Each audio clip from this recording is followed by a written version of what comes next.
大家好，我是小董。做紫菜蛋花汤，切记不要直接就往锅里倒鸡蛋，多加上这一步，蛋花更漂亮，营养又美味。下面看一下具体的操作方法。先准备适量紫菜，撕碎一点，然后加温水浸泡。根据家里人数多少打几个鸡蛋，1份的量3个鸡蛋就够了。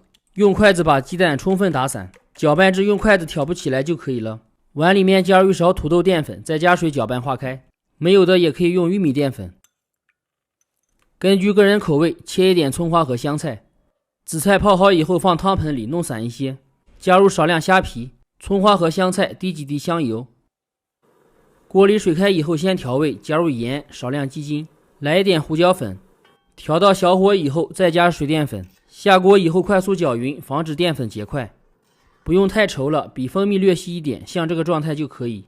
接着用勺子把鸡蛋散开下锅，先调味再勾芡，最后下入鸡蛋，这样蛋花做出来才漂亮。鸡蛋下锅形成蛋花以后飘起来就可以了，不用煮的时间太长。时间久了鸡蛋口感容易变老，不要来回搅动，轻轻向前推动，一直到蛋花全部飘起来就可以了。趁热到汤盆里激发出香味，这样做的紫菜蛋花汤不仅蛋花漂亮，而且味道也非常鲜美。喜欢的朋友可以收藏起来，也麻烦用您的发财小手点赞关注支持一下，非常感谢。紫菜蛋花汤学会这样做，比饭店的还好喝。